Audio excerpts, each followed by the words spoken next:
Baiklah, pada sesi ini 3.2.A.7 saya, Landung Santoso, akan berbagi pengalaman belajar demonstrasi kontekstual pemimpin dalam pengelolaan sumber daya dengan menggunakan video.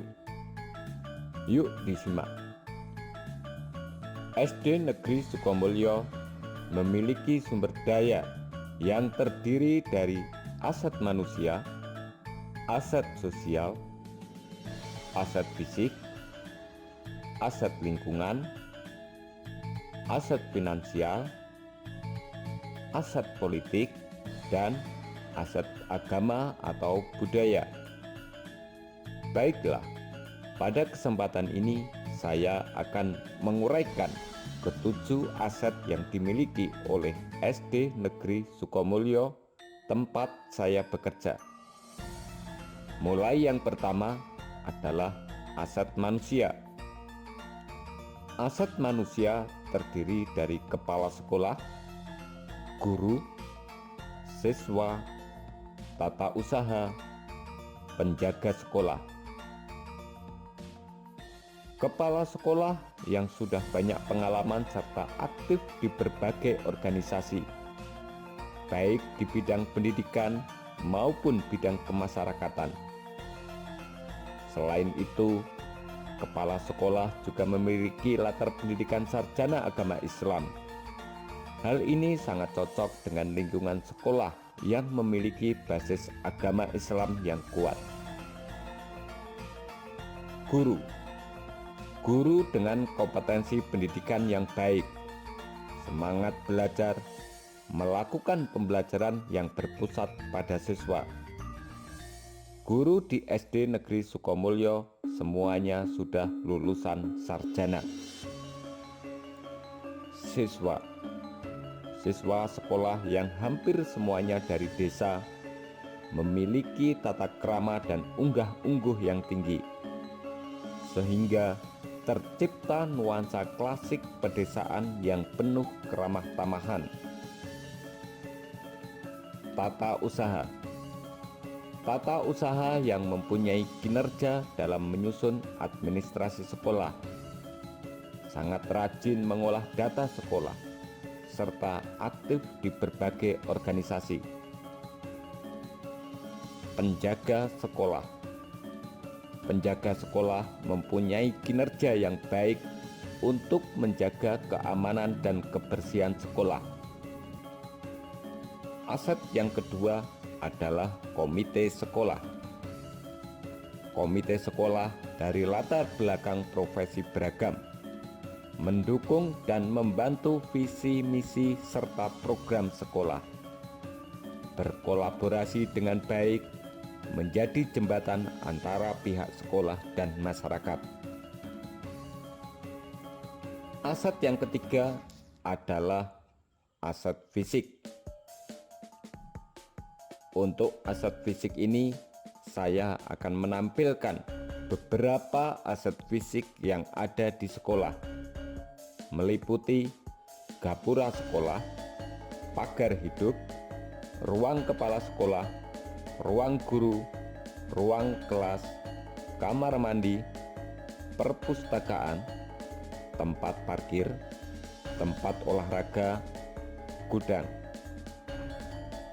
Gapura sekolah sebagai pintu gerbang semua orang masuk.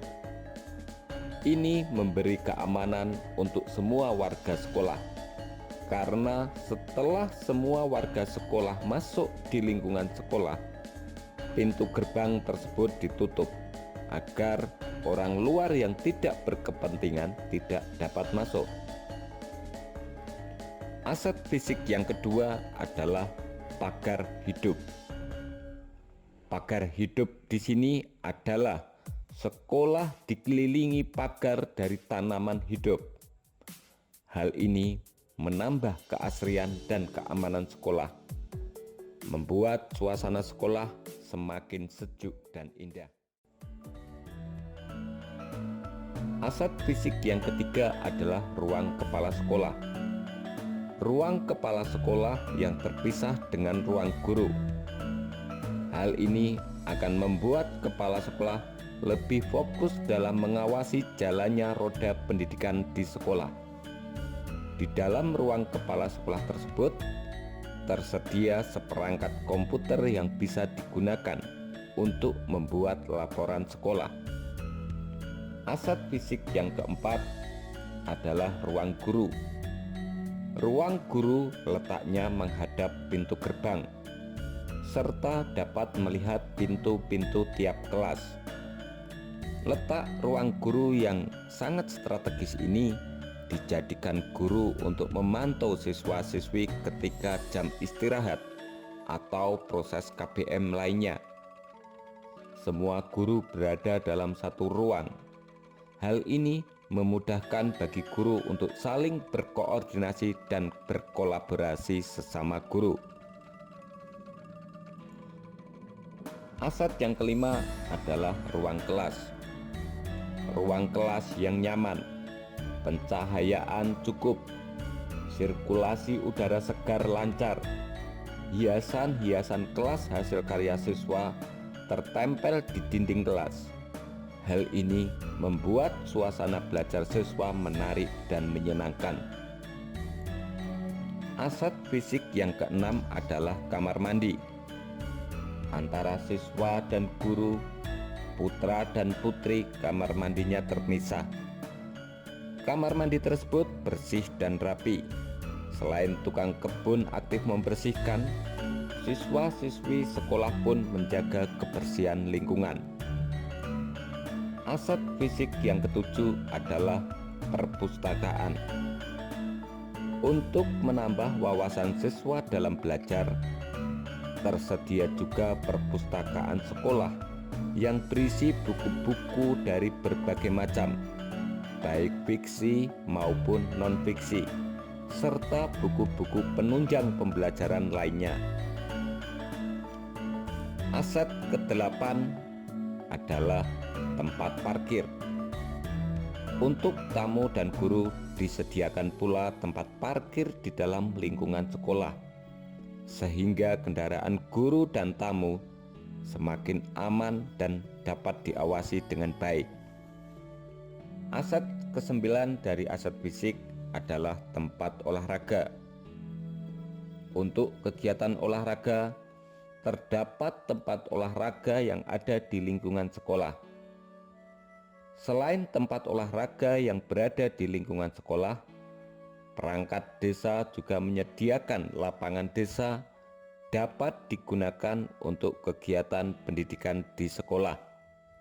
Hal ini berkat kerjasama antara pihak sekolah dan pemerintah desa. Aset fisik yang ke-10 adalah gudang. Gudang digunakan untuk menyimpan barang-barang yang tidak digunakan, sehingga apabila memerlukan barang tersebut dapat dengan mudah dicarinya. Untuk aset yang keempat adalah aset lingkungan. SD Negeri Sukamulyo terletak di sebuah pedesaan. Tanaman, jalan, sawah, sungai, bukit, dan gunung berada di sekeliling sekolah. Tanaman sekolah yang rapi, indah dengan berbagai jenis tanaman dan bunga. Jalan menuju sekolah sebagai sarana penghubung dengan tempat lain yang sudah beraspal. Sekolah dikelilingi oleh sawah yang subur, menambah keasrian dan kesejukan sekolah. Sungai kecil tempat mengalirnya air yang jernih, menciptakan irama alam yang menyenangkan hati. Bukit dan gunung yang tidak begitu jauh dari sekolah, menyimpan kekayaan alam yang tak ternilai harganya. Aset lingkungan ini dapat dimanfaatkan oleh sekolah untuk melakukan pembelajaran di luar ruangan.